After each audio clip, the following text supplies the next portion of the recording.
Ladies and gentlemen, welcome to the Vandy Sports Podcast. Here's your host, Chris Lee. Commodore fans, on your feet. It's time to anchor down. Welcome to the Vandy Sports Podcast presented by Dr. Jody Jones, DDS. We're part of the 440 Sports Network. I'm your host, Chris Lee. Our guest, Justin Angel, he will talk Vanderbilt football recruiting. Justin appears on the guest line that's presented by Michael Kendrick of the Kendrick Group. Michael is a local carpenter and a lifelong Vandy fan.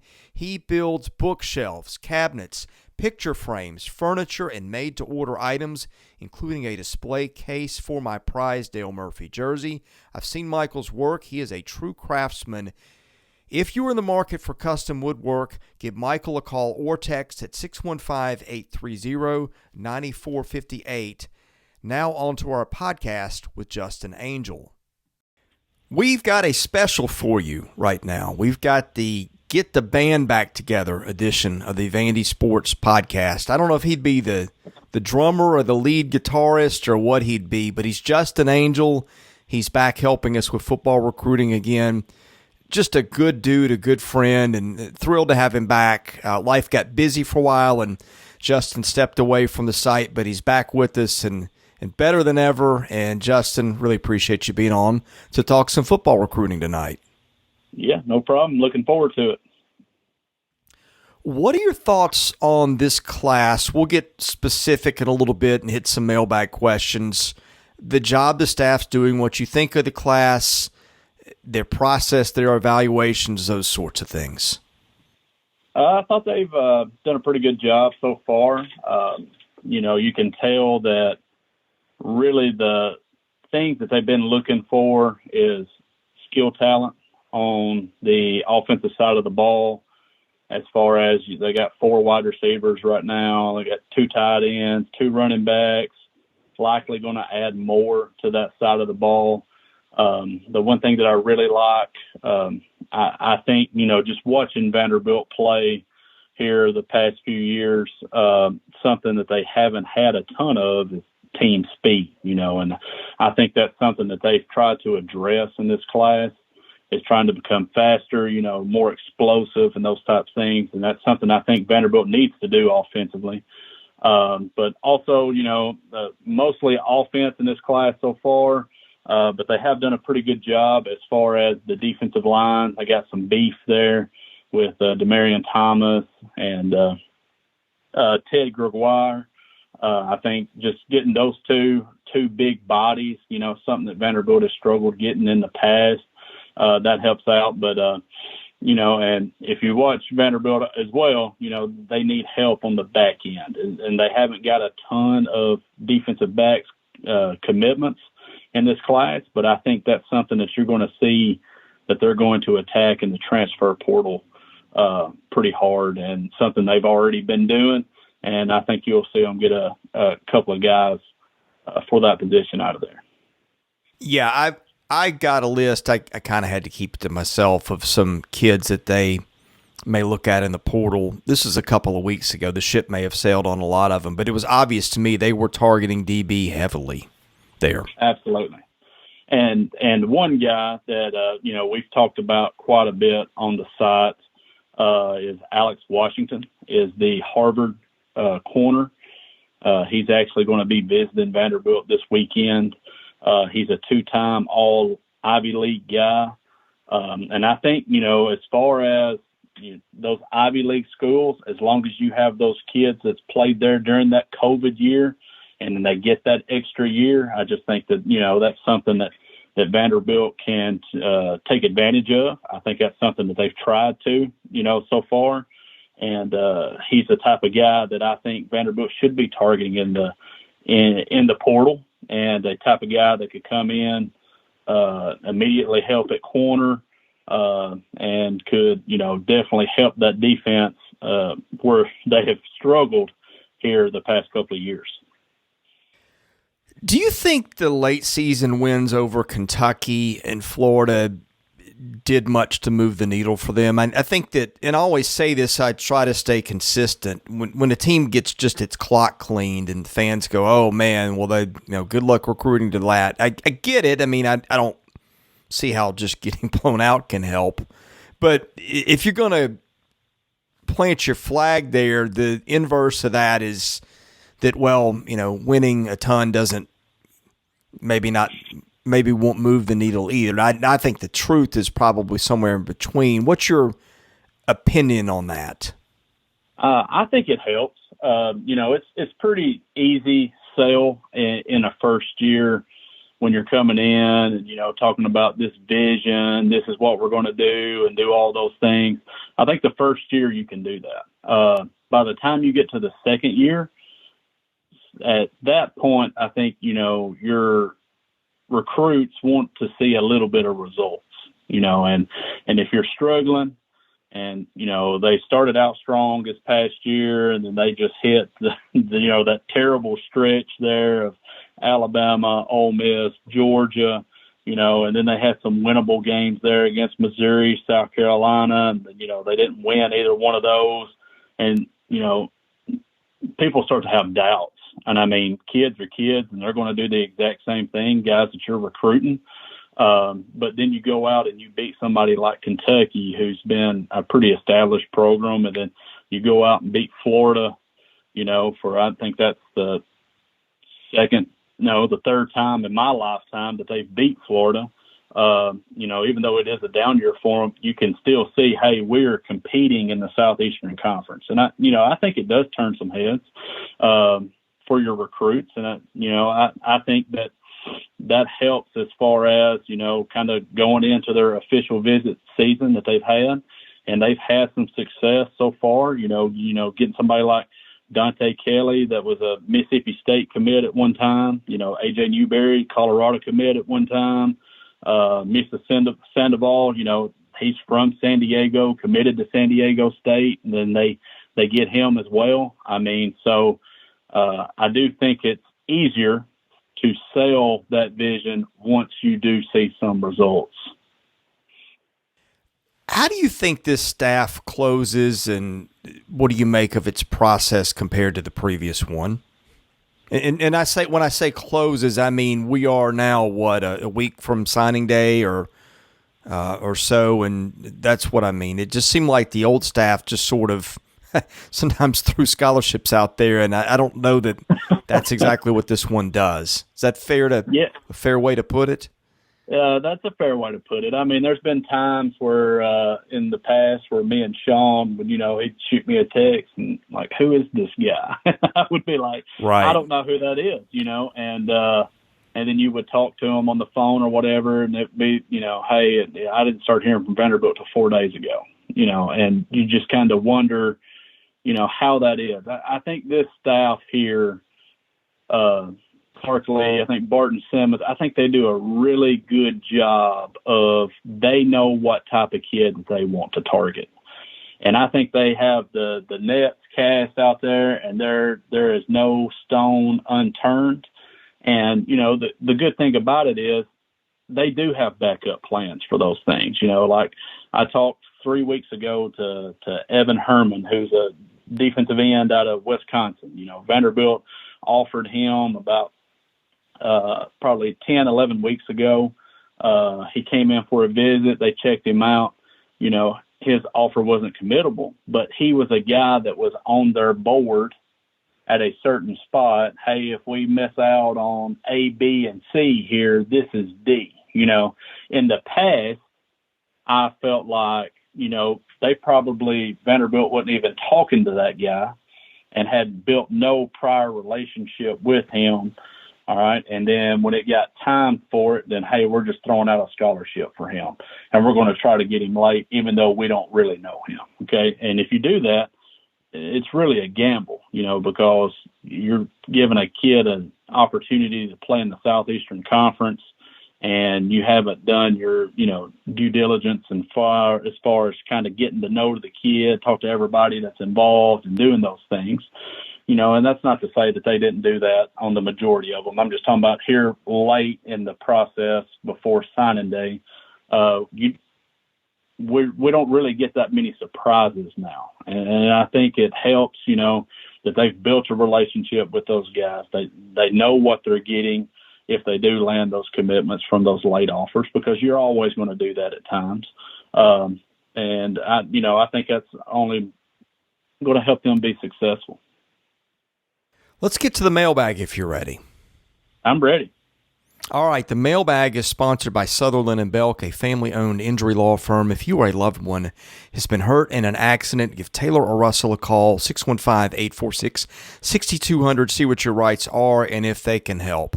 Ann Arbor Door says, any commits that you expect to sign in February instead of December, and if so, who?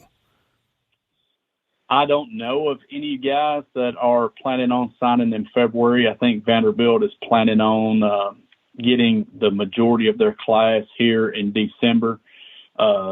Typically if you're a commit and you choose not to sign in the early signing period, you're kind of, showing that you're having doubts there. So I'm not aware of anybody right now. The only one that I know of as far as target-wise is Jalen Smith, the wide receiver out of Texas. He was saying that he was going to wait till February. Now he's kind of changed his tune and saying that he's going to sign in December. Diego Benson is a running back that they're after as well. There's been some chatter that he may wait until February. But as far as commits, I think they're planning on the majority of those guys signing here in December. Also from Ann Arbor Door, who in the incoming class do you expect to play significant snaps this season? The guys that I think that really have a legit opportunity to play early, you kind of have to look at position of need. Junior Sherrill at Lipscomb Academy. I know that, Trent Dilfer took the job at UAB, and there's been some concern there of whether he would visit down there, if there's any shot that he may flip. But if Vanderbilt's able to keep him in the class, which most people think he will, but if he's able to stay in the class, I really like his skill set. I got to see him at the Vanderbilt 7-on-7 this summer. Really quick side to side, and just a phenomenal football player. He won Mr. Football. If you watch him, they did everything with him. Played running back, kick returner, wide receiver, really good hands, and I mean just a fantastic football player. I think if he makes it to campus at Vanderbilt, he's going to play early. Another one that I'm really high on is A.J. Newberry out of Texas, the running back.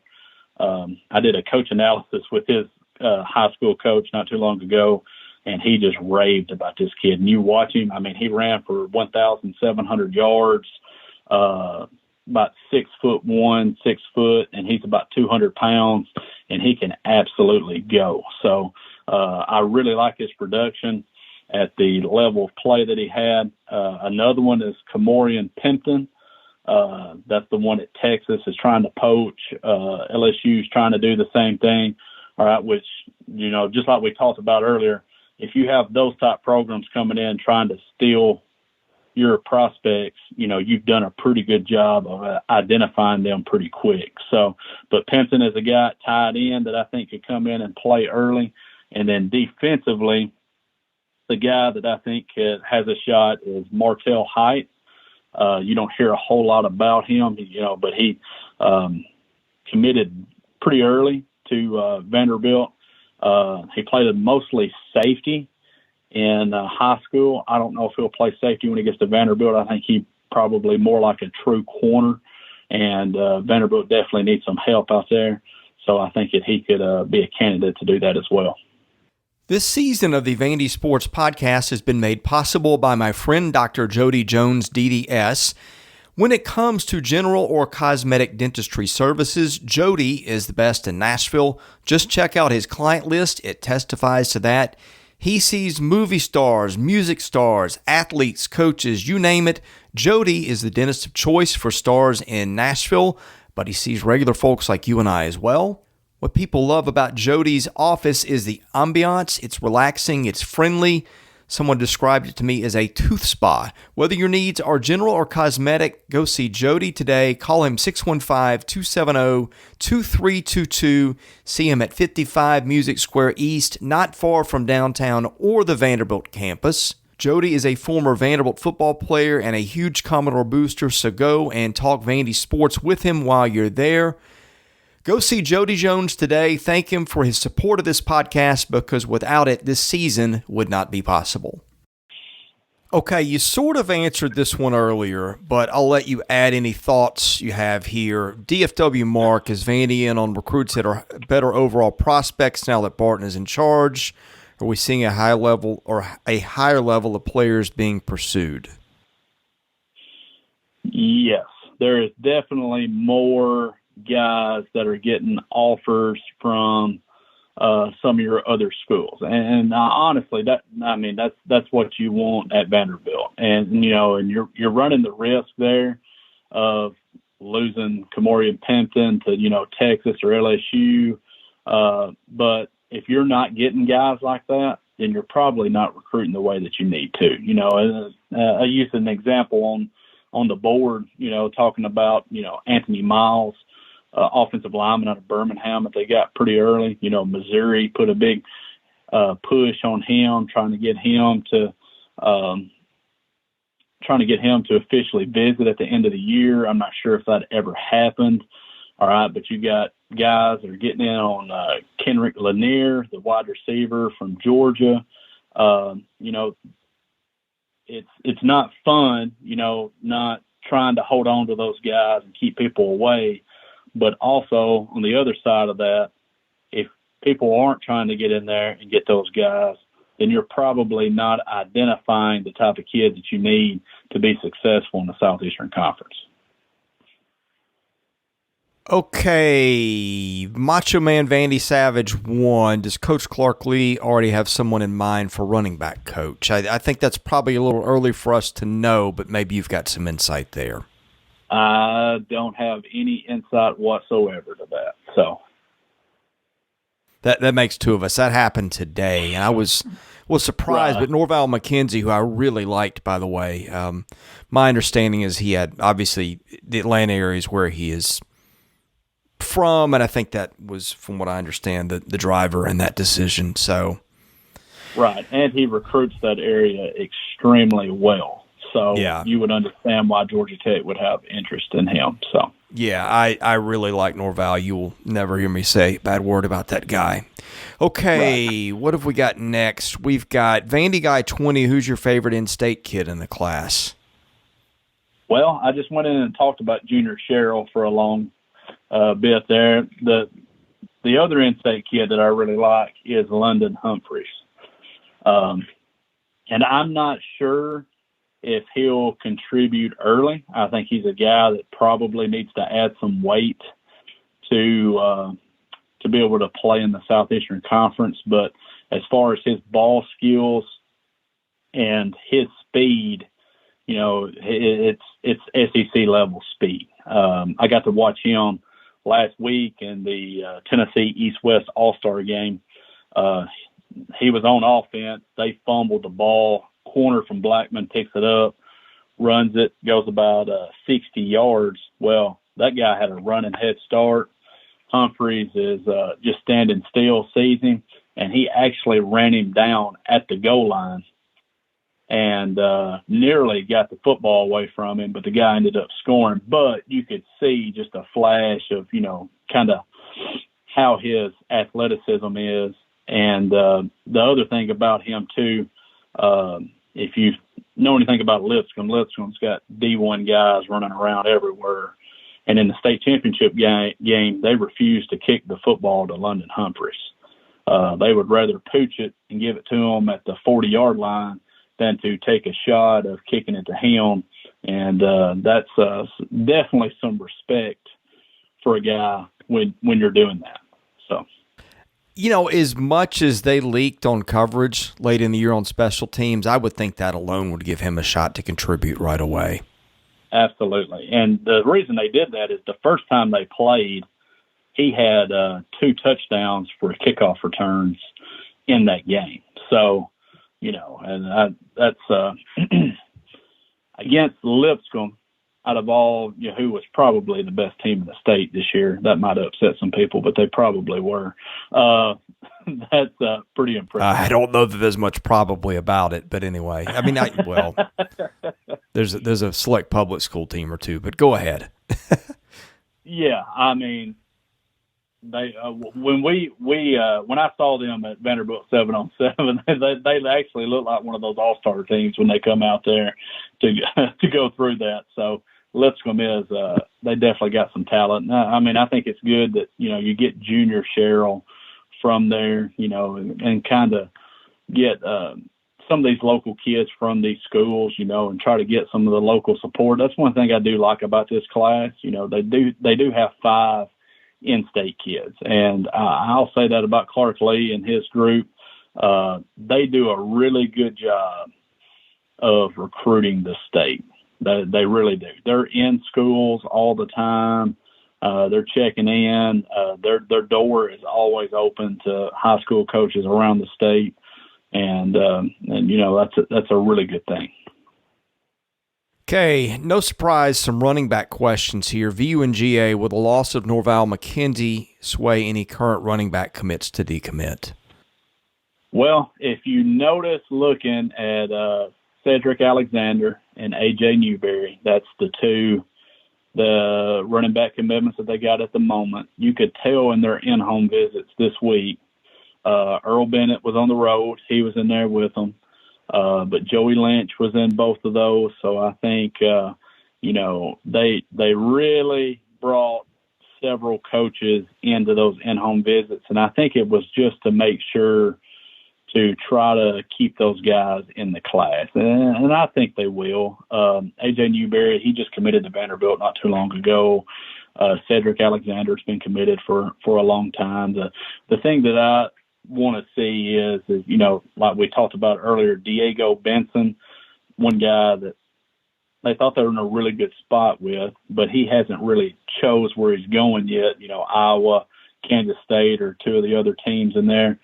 How does he respond to that? And I think it's early enough into the transfer portal that it's probably not that big a deal. As long as they get somebody else in here soon, I think they'll be fine. But the thing with the running back position at Vanderbilt is, and A.J. Newberry even said this in the interview that I had with him, if you look at Vanderbilt's depth chart right now and what they have playing time, you better believe it, playing time. And he said that. He goes, I think I'm a perfect fit for that offense, and I think I can play early. And even if you're an older transfer back and you look and see what Ray Davis did, you see what Blazic did with that offensive line, and the majority of those guys are coming back. You got Swan, who's going to be a quarterback. It should be able to get guys out of the box as long as they get some consistent play from the outside. It's a good situation for a running back if they want that. So, J2M says, if Vanderbilt takes 3 backs in this class, does it mean they are convinced they do not need a transfer running back? That's a good question. And I'm not sure whether they're going to take 3 running backs. And they already got Newberry, they got Alexander, and I like both of those guys. I definitely like Newberry. You got Diego Benson, who is really physically very similar to A.J. Newberry and how he plays.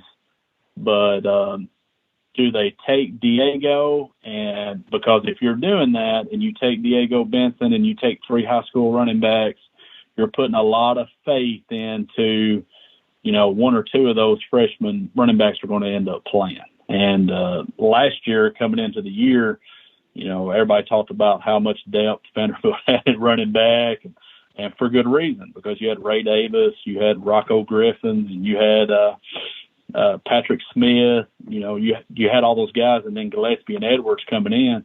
And then here we are today. You pretty much have Gillespie, who got limited playing time, and then you got Patrick Smith, the the thing for me is, in looking at that group and looking what they have coming in, I think it would be in their best area. It would be best for them to get a older back that's bigger that can take some shots. That's the only thing that worries me about Patrick Smith. He's kind of small. Gillespie's not just overly big either. And then you got, they got some decent size with these freshmen coming in, but that's tough a lot of times for them to take those poundings that they're going to take in the Southeastern Conference. It would probably be best to go out and get an experienced guy that's got a little bit of size to him to where he can be, kind of a punisher type at times, which is what Ray Davis was. Ray Davis ain't going to run away from you, but he's also going to stick it up in there and get you 3 or 4 yards. And I don't know if you can find Ray Davis in the portal. Yeah. Probably not, because everybody wants that guy. But you can probably get a guy with a similar type skill set. So, by the way, I think Ray Davis is going to land at Kentucky from what I'm hearing. But do you have anybody in mind of who they might get to replace him out of the portal? The only ones that I can think of is one guy is that Carson Steele, played at Ball State. Now, I know Vanderbilt has a lot of connections to Ball State. To me, it only makes sense. Carson Steele, he ran for like 1,300 yards. Ball State pretty much runs the same offense that Vanderbilt does. So I just think, naturally that would be one that makes sense. I'm not sure if they're going down that route. And then UNLV's tailback that just got into the portal, he ran for 1,000 yards. Vanderbilt, last name's Robbins. Vanderbilt recruited him hard out of high school. He went to Louisville, didn't play very much, went to UNLV, ran for 1,000 yards, and then here he is back in the portal, and he's a big guy. He's about 230 pounds. That's how Steele is from Ball State. He's a big guy. The only thing is, I don't know what those guys are looking for as far as volume of carries, and Vanderbilt's probably, I'm not sure if they're wanting to do that with all these other guys that they got coming in. But, there's a lot of factors that go into that. But those are the only 2 names. Now, is Vanderbilt interested in those? I'm not 100% sure on that. I just know that those are 2 type of guys that you would think that they would be interested in. They could get Steele as the player to be named later in the Amir Abdur-Rahman trade. They could. Yes, they could. Okay, let's see. What have we got next? Vandy in Georgia says, what commit do you believe is the most underrated by the recruiting sites?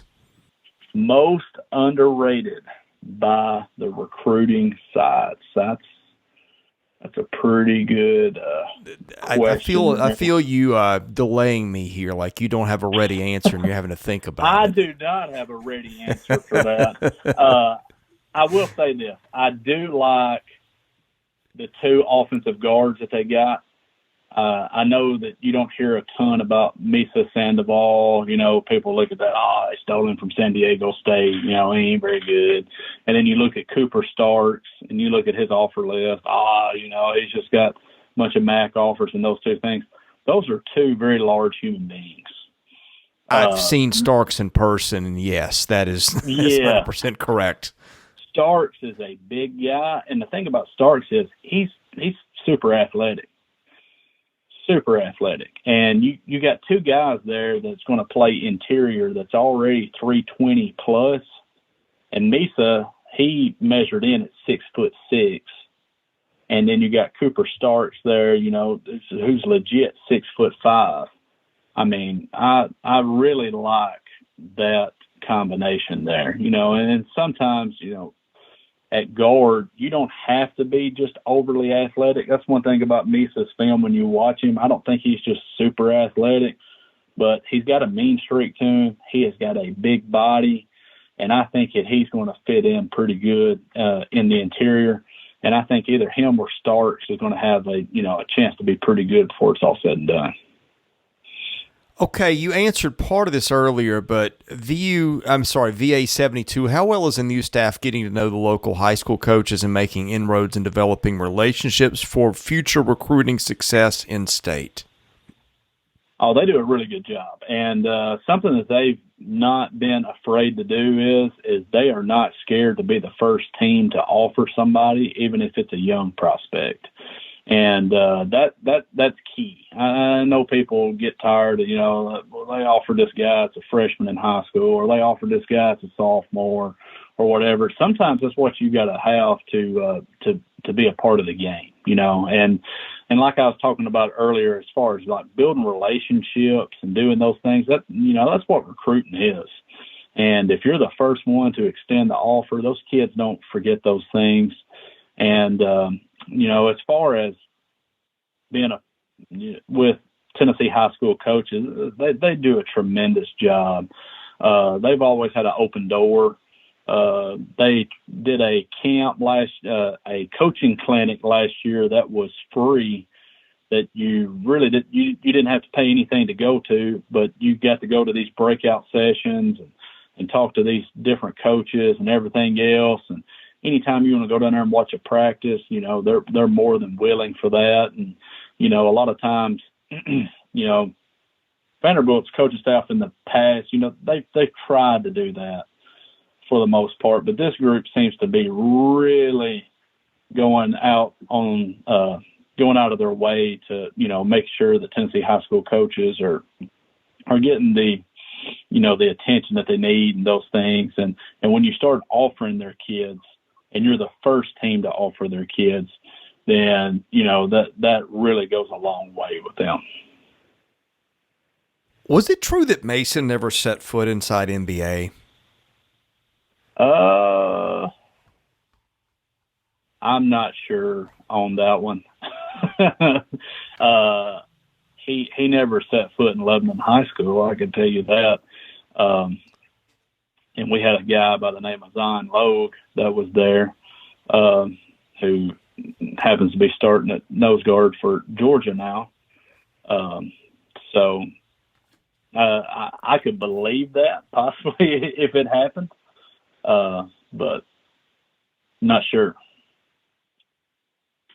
Okay, this is switching gears, somebody wanting your evaluation on offensive line, which you know a bit about, having coached high school ball and played offensive line in college. Watching film of the offensive line, what specific techniques do you see Blazek teaching the offensive line well? By the way, this is from Vandy 34. The choices are first step, correct angle, correct aiming, pointed engagement, hand placement on pass block, good feet balance, maintaining correct pad level and sustaining blocks, and others. That's a tough question there without being, just around him a whole lot. But the times I've been around Blazek, he's been, like most offensive line coaches, he's really big on as far as, aiming points, first steps, getting to where you're supposed to go. And the one thing that I'll say about Blazek, somebody told me probably 8 or 9 years ago, and I kind of took this to heart. If you're a good offensive line coach, it doesn't mean that you're gaining 5 to 6 yards of play. If you're a good offensive line coach, it means that you're not giving up negative plays. And and that's something I noticed with Blazek and his group, especially getting into year 2. I think just being familiar with the system and doing those things. They didn't give up a ton of tackles for loss. And, that says a lot about Blazek. And then the one thing that I really liked that he did was early in the year, he was playing 8, 9 offensive linemen over a course of a game. And, a lot of times as offensive line coaches, you don't want to go out on that limb and do stuff like that, but it really paid off for him, because they had a, just rash of injuries, and they get there toward when they're in there against Kentucky and Florida. They had a lot of guys out up front. Chris, you may know the 3 starters. Number. Missing 3 starters. Well, the reason for that is because Blazek had went ahead and put a lot of those guys in. and he had those guys prepared for when that time came. A lot of times coaches are, well, we're just going to pigeonhole 5 of them in there and we're going to go with it and do those things. And the one thing I think Blazek has done a good job of as well, I think he has instilled, confidence in his guys. And that's not always an easy thing to do, especially when you're playing the likes of Alabama and Georgia and blocking dudes that's got defensive linemen that look like that. So he's done an incredible job since he's been down there. And he's got a lot of those guys coming back. So we'll see, where he takes that group. Justin, any parting thoughts on anything that we didn't get to today that may be pertinent? And we'll by the way, we'll try to do another one of these probably on signing day or maybe just after, but anything that's worth a discussion that we didn't get into tonight? Well, just coming up here on signing day, if you're on Vandy Sports, you'll get to, read about all these things. Just, Vanderbilt's got 19 commitments right now. Really trying to hold on to 3 of them, just like we talked about earlier in this with Lanier, Pimpton, Sherrill, trying to keep those guys in the class. I'm not sure about the numbers. I think they're getting a little tight on those, but I do think you'll see them add a couple of guys here before signing day. And what they don't get by signing day, I do think that, as we've talked about so far, is getting into the portal, and I think you'll see that pick up a little bit when it comes to January, because they'll be trying to get some guys to fill some depth holes and all of those things. So just make sure that you're on vandysports.com and checking out the latest. Yeah, and just to people out there, if they haven't subscribed, it's $99 a year. Justin and Sean have been doing a really good job of dropping a lot of scoop and things lately, and that helps us be able to offer more coverage. This just in when the football team hasn't had a winning season in 10 years and the basketball program's kind of gone in the toilet. People are less reluctant to subscribe no matter what you do. But we're the ones that have bills to pay because of that. Everything we get comes from podcast ads and subscriptions. We don't get paid by click. We don't get anything like that. We don't get salaries. So just if you're out there and you haven't subscribed, do us a favor. Well, do yourself a favor first and do us one too.